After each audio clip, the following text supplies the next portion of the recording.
जय जय राम। सादा नमन परम प्यारे राम, परम पूज्य गुरुजन, परम दिव्य आत्माएं, आप सबके मंगलाशीष लिए परमेश्वर अकारण कृपा करके अपने श्री चरणों में लेकर आए हैं।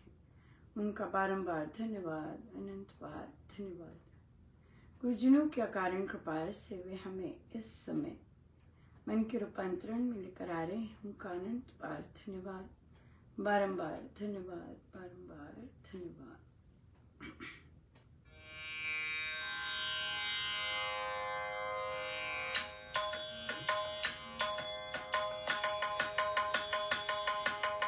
राम रसिया रिझाऊं रे माई, राम रसिया रिझाऊं, राम रसिया रिझाऊं रे माई, राम रसिया रिझाऊं, राम रसिया रिझाऊं रे माई, राम रसिया रिझाऊं, राम रसिया रिझाऊं रे माई, राम रसिया रिझाऊं, राम रसिया रिझाऊं, राम रसिया रिझाऊं, राम रसिया रिझाऊं रे माई, राम रसिया रिझाऊं, राम रसिया रिझाऊं रे माई, राम रसिया रिझाऊं, राम रसिया रिझाऊं, राम रसिया रिझाऊं, राम रसिया रिझाऊं रे माई, राम रसिया रिझाऊं, राम रसिया रिझाऊं रे माई, राम रसिया रिझाऊं,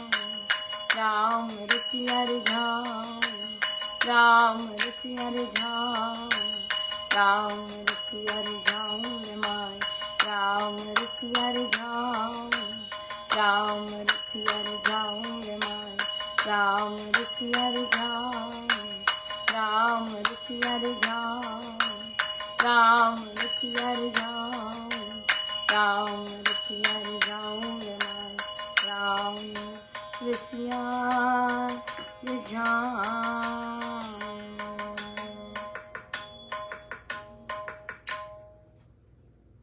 श्री प्रवचन पीयूष जी।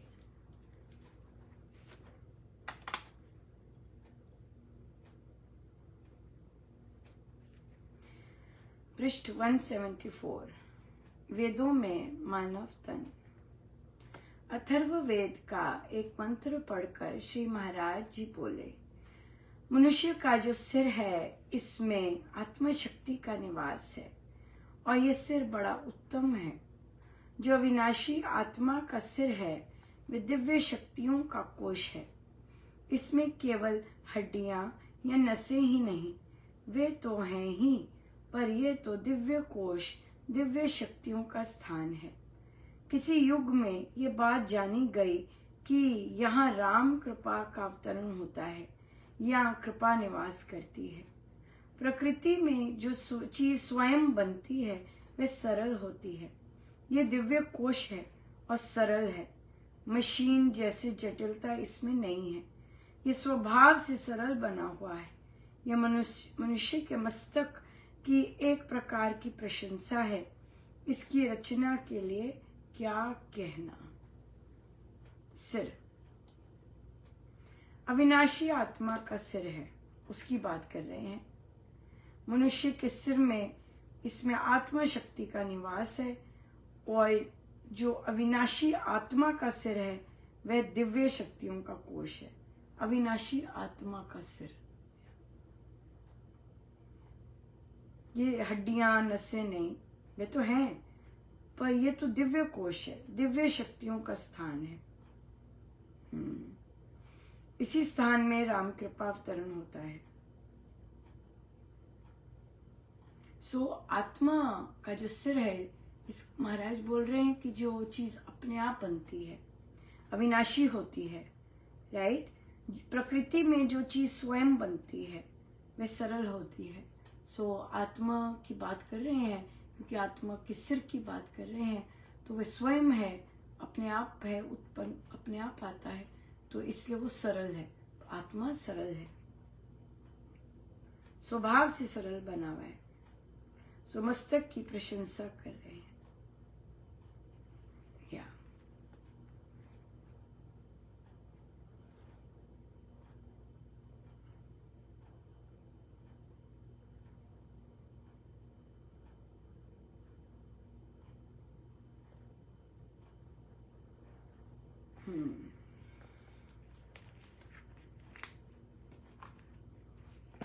बहुत सुंदर दिन रहा, बहुत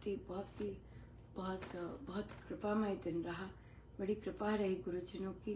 तो सुबह सुबह मैं उठी हूँ और एक साधिका जी का मुझे मैसेज आता है कि मुझे स्वप्न आया और स्वप्न में महाराज आए और उन्होंने कहा कि मैं महाराज को बता रही हूँ कि महाराज बुक आई है नई और बहुत अच्छी है महाराज तो नई बुक आई है। तो कहते महाराज, कहते और फिर वहीं पे मुझे वहीं पे हुआ कि महाराज कह रहे हैं कि मैंने ही तो लिखवाई है, तो फिर तुम मुझे ही बता रही हो या बिल्कुल सही है। महाराज ही सब करवा रहे हैं। मानने वाले माने, ना मानने वाले ना माने। हम किसी को भी मनाने नहीं आए हैं कि आप मानो या कि भी आप मानो, इसलिए नहीं। हम यहाँ पर ये प्रयोजन नहीं है इस चीज़ का कि आप मानो, राइट। यस, पर बहुत बहुत धन्यवाद। इतने सुंदर सुंदर आप महाराज के संदेश देते हैं और कितनी कृपा बरसाते हैं, कई बार चहु ओर से। और आपने कल का सत्संग अगर सुना होगा, बहुत ही सुंदर था। स्वामी जी के भजन, बच्चे जब स्वामी जी के भजन गाते हैं इतना आनंद आता है, बहुत ही सुंदर। बहुत कृपा है कि स्वामी जी के शब्दों को बच्चे गा रहे हैं और गायन करते हैं और बड़ा सुंदर गायन करते हैं। ये नहीं कि काम चलाओ, ये नहीं कि बेसुरा है, बहुत ही आनंदमय, बहुत सुंदर रहता है। बड़ी कृपा है महाराज की, अनंत अनंत कृपा है। जब साधकों से बात करते हैं तो उनकी स्टेटमेंट्स में कई बार कई चीजें आती हैं जो कि कामनाएं दर्शा रही होती हैं। काश वो ना आए, वो ना आए, वो ना आए। महाराज का ये तो डायरेक्ट एग्जाम्पल है हमारे प्रवचन में। अच्छा वो ना आए, नहीं प्रभु ना आए, ना आए, मुझे नहीं मिलना, वो ना आए, ना आए, ना आए, ये कामना है, राइट। और उसके बाद हाँ उसकी बुद्धि ठीक हो जाए, हाँ उसको ये समझ आ जाए, उसको ये समझ आ जाए। उसका उद्देश्य क्या है समझ आने का? कि कोई संसारी काम हो जाए, राइट। सो इसलिए इन चीजों पर बहुत ज्यादा ध्यान देने की आवश्यकता हो जाती है, क्योंकि हम कहीं ना कहीं, चाहे प्रार्थनाएं करते करते हम कहीं ना कहीं, या हम अगर सजग नहीं है, हम इच्छा वाली डगर में चले जाते हैं, इच्छा वाली गली में घुस जाते हैं। और वहां पर घुसना फिर बहुत गड़बड़ होता है, क्योंकि फिर एक कामना होगी, एक कामना महाराज पूरी करेंगे, फिर हमारी, क्योंकि हमें आदत, हम सजग नहीं रहते फिर, और as a result of which हम फिर कामनाओं पे कामना करते रहते हैं। सही में देखिए, बहुत इम्पोर्टेंट है कि हम आराम से चले बिना किसी कामना के चले और नई चीजें नहीं लेके आए, क्योंकि कामना तो फिर प्रभु से दूर ही करती है, और कामना तो सारी प्रॉब्लम्स की जड़ है। सारे लोग इतने शांत इसी कामना के कारण होते हैं, क्योंकि कोई ना कोई कामना है, राइट। वो ऐसे कर रहे हैं, वो ऐसे, हाँ करने दो, कोई बात नहीं। क्या करे फिर उसका, क्योंकि वो अशांत हैं। अशांत किस लिए हैं? दूसरे के कारण अशांत नहीं होते, अशांत अपनी कामना के कारण होते हैं। इससे जैसे हो रहा है, जो हो रहा है, तो उसे उसमें निकलने दो। प्रश्न आते कब तक होगा ऐसे, कब तक होगा? क्या लेना देना हमें, क्या लेना देना हमें? क्योंकि अगर हम एक कामना करनी शुरू कर दी, हमारी कामनाओं का सच में अंत नहीं है। और गुरु महाराज में सच में माया से ऐसे बचा के रखते हैं, मतलब माया इज ह्यूज। और पॉइंट, छोटी सी सुई का कोना भी मतलब वो घुस जाती है। और माया का घुसना मतलब कि प्रभु से विमुखता हो जाना। इसलिए भक्ति करनी, ज्यादा भक्ति में, कि हमारी रुचि भक्ति में रहे और हम भक्ति में परमेश्वर से संयुक्त रहे, rather than कि परमेश्वर से, जो परमेश्वर ने रचा है, जो परमेश्वर कर रहे हैं, उसमें हम अपनी वो डालें, अपनी कामनाएं डालें। ये चीज तो ये इन चीजों के प्रति बहुत ज्यादा सजग रहने की जरूरत है, बहुत ज्यादा। नहीं तो हम ढीले पड़ जाते हैं। ढीला पड़ना मतलब कि पता नहीं कौन सा द्वार खुल जाए। जैसे एक साधिका जी ने कहा कि कहीं विशेष जगह से कई नाम बड़े प्रोमिनेंट होते हैं, है ना। दिल्ली, हमारे सत्संगियों के लिए दिल्ली, जाबुआ, हाँ, सुजानपुर, मनाली, ये बड़े प्रोमिनेंट, गुरदासपुर, बड़े प्रोमिनेंट जगह हैं, राइट। और कई एक एरियाज में महाराज की बड़ी विशेष वो रही हुई है। अब ये जो प्रोमिनेंट मैं शब्द यूज कर रही हूं, ये है लेबल, ये है लेबल। तो हम क्या करते हैं कि यहाँ से कोई आते हैं या कोई कार्यकर्ता होते हैं या कोई स्टाफ मेंबर होते हैं, तो हमारा क्या हो जाता है भाई, लेबल लग जाता है। लेकिन लेबल तो लग जाता है, पर हमें यहाँ पे केयरफुल बड़ा होना होता है, राइट। केयरफुल बहुत होना होता है कि हम जब एंटरटेन करते हैं, अगर हम अकेले रह रहे हैं या परिवार के साथ रह रहे हैं।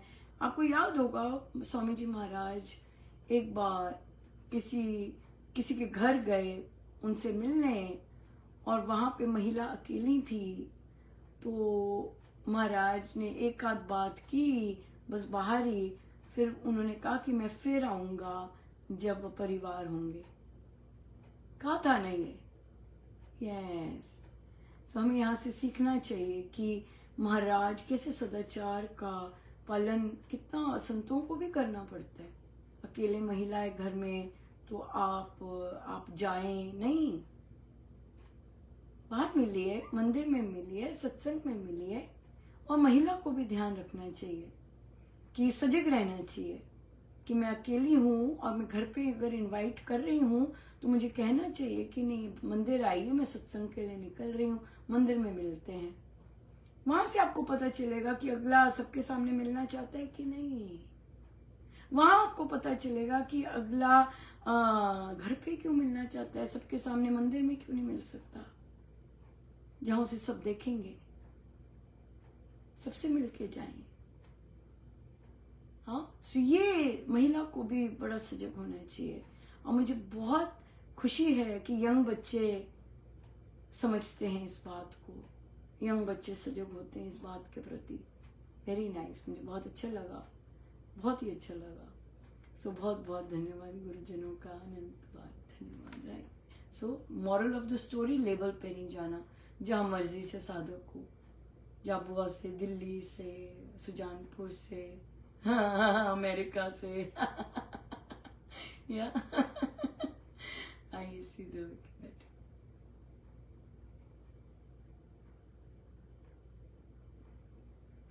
सब गुरुजनों का उनके श्री श्री चरणों में जय जय राम।